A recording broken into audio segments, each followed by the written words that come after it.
All right, everybody, so welcome back to another episode of Colton Posey Fishing. So today we're going to be talking about the fall turnover, okay? So this is a time of year where, you know, some people struggle and some people really don't, but there's a lot kind of that goes into it, and then there's a method that I use to find and catch fish during the fall turnover, and then just continuing throughout following the fish throughout fall on into winter. So stay tuned, this is something you don't want to miss. Alright guys, so if you're new here, make sure to like, subscribe for more content. I got you covered when it comes to anything bass fishing. So let's talk about the fall turnover. And so let's kind of expand on what is the fall turnover for people that don't know. So the fall turnover is a time where, you know, we start getting rains, we start getting cooler temperatures, we start getting, you know, everything's just kind of cooling down as we go into fall. And what happens is the surface temp of the water actually mixes with the bottom temp.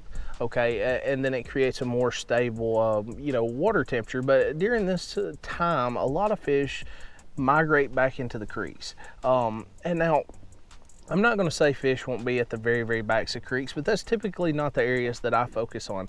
I like focusing on those areas, like you saw in the video, with those pockets that are close to the main lake. Simply because a lot of the bigger fish that are living out on the main during the summer, you know, they're going to have to go through there to get to the backs if they're headed to the backs. So fishing those pockets that are right there close to the main lake, it just kind of covers that ground. So now there's multiple things that I do to locate these fish and kind of run a pattern throughout this time, because there could be times where they're in the pockets closest to the main. They could be in the halves of the creeks on secondary points, or they could be at the very back of a long creek or a short creek, or, you know, just a short pocket that's on the main lake. So let's talk about covering water, because that's the main thing. So I'm a power fisherman. I prefer to cover a lot of water in a short amount of time. It's just a style of fishing that I prefer. I can cover a lot of water. I get a lot more bites, me personally. So let's talk about the baits that I use today during this fall turnover transition and stuff. So the first bait that I used, this is one by Thunderhawk. This is the Thunderhawk Sergeant Lipless crankbait. Now this thing right here does not have any rattles at all. It's actually a silent lipless crankbait, and that's one of the main things that I like about it. So, you know, a lot of times, especially during the summer, these fish are just getting pressured. You guys who live on Tennessee River know this better than anybody, especially Gunnersville, Pickwick, stuff like that. I mean, they are just getting beat up, and just about everybody throwing crankbaits and stuff like that, they're throwing some type of bait with rattles in it. These fish get accustomed to it, so it's kind of hard, you know, to get these fish bite anything with a rattle in it. So, you know, the Sergeant Lipless crankbait, this thing, the reason I like it more than really any other lipless crankbait, number one is because it's silent, but number two, it's a ½ ounce.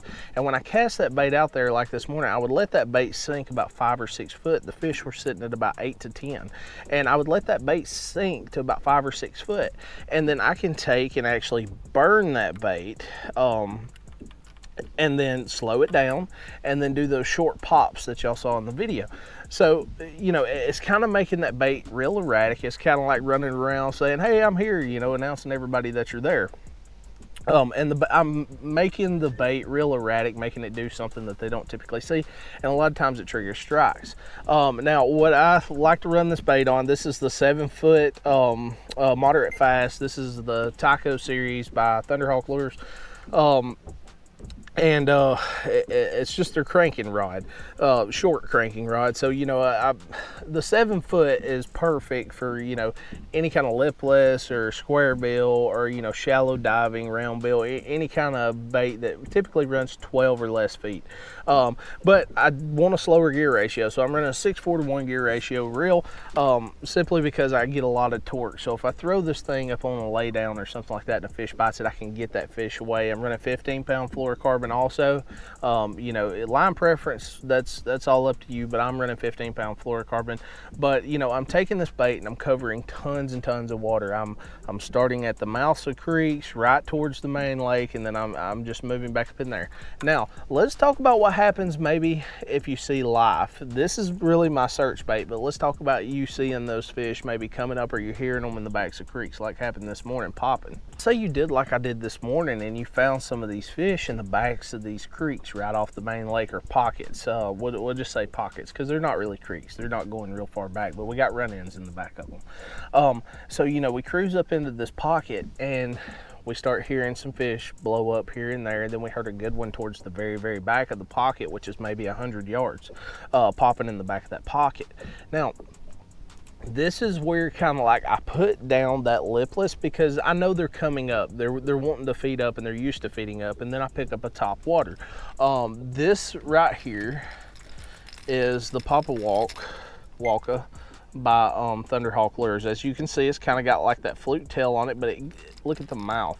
It gives it that spitting popper action all at the same time while it's a walking bait. So it's kind of like 3 and 4 Topwater baits mixed in with a hybrid soft plastic tail. It's kind of crazy the way it looks, but the action of it is completely different. So, you know, it still has that walking action, but it's also, it'll spit, it'll pop, it'll dive. Sometimes I actually had this bait hopping up out of the water like a fluke does when you get to working it real fast. So you can kind of, you know, mix it up, and it kind of gives, you know, you these options of a bunch of various retrieves that you can use that the fish are not used to seeing. But, you know, either way, when I start seeing these fish come up and just start popping, then I know, like, hey, I need to swap to a Topwater, obviously. But you can use the Topwater throughout the day also, especially when it's cloudy like this, to locate fish. And then, you know, you can kind of circle back around, maybe pick up that lipless or a hard jerkbait.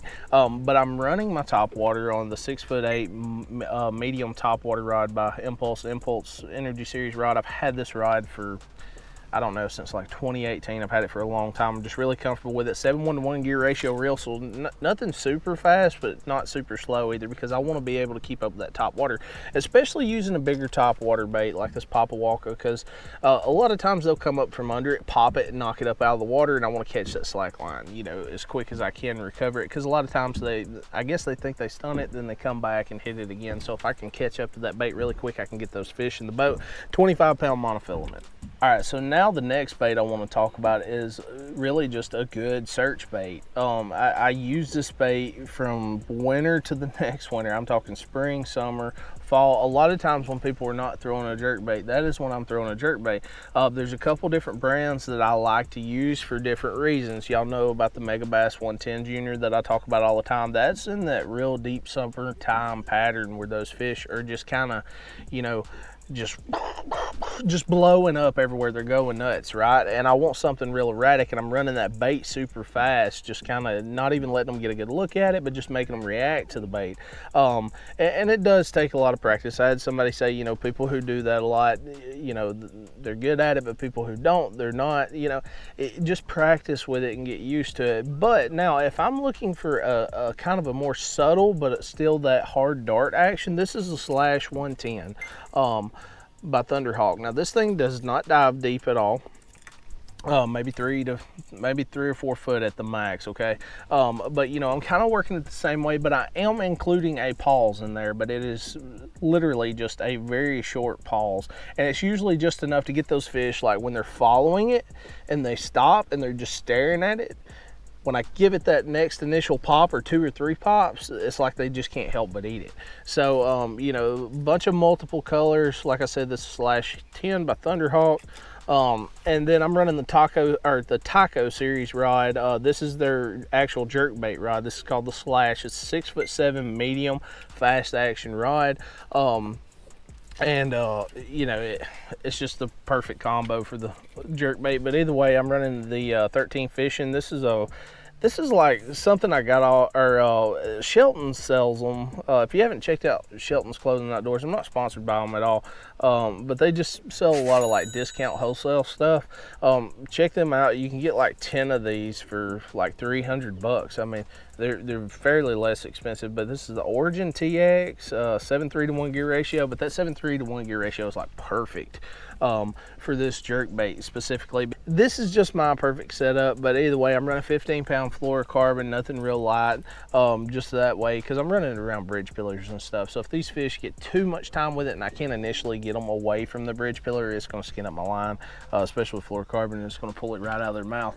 But either way, you know, another thing with like this lipless Lipless crankbait, kind of what makes it different is this back swivel back here. It's actually got like a barrel swivel inside the bait, so you know, if the fish gets it, they can kind of move however, and it just keeps them pinned. It's gross. It's really gross. But you know, the fall turnover, it's going to be a time that can be challenging for some people, and some years it's very, very challenging. For me, it's kind of like, you know, you get that brain fog and then things start going away. But you know, what I suggest is cover a lot of water.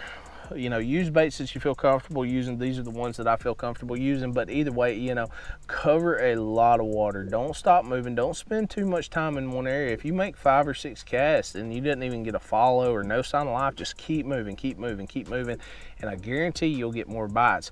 But you know, searching in those areas that's close to the main lake, these pockets or, you know, little creek arms and stuff like that, maybe that has some pockets at the beginning of the creek, or maybe it's a big creek in the back with a huge run in, you know, check all the way at the back and stuff. But you know, they're going to start transitioning in between those zones, and they're going to have to travel. So you know, look at your contours like they're a highway and treat them as if they are a highway, and kind of follow those contours into those areas and cover a lot of water, and I guarantee you'll figure out kind of where those fish are in that transition. So either way, guys, if the video helped you a lot, make sure to hit that like button, make sure to subscribe. It helps me out a whole lot. Also, I'm partnered with Thunderhawk Lures now, so if you want to get your hands on Thunderhawk products, you know, go to their website. At checkout, you see Posey 20 for 20% off. They want to give you 20% off, and it helps me out a whole lot. Also, if you have any questions about the products or you just want to talk fishing, make sure to drop a comment down below. I love talking fishing with you guys. We got members only. We got t-shirts also. Check out all that stuff. If you want to help support the channel, that'd be great. If you can, I completely understand. Either way, guys, I'll see you next time.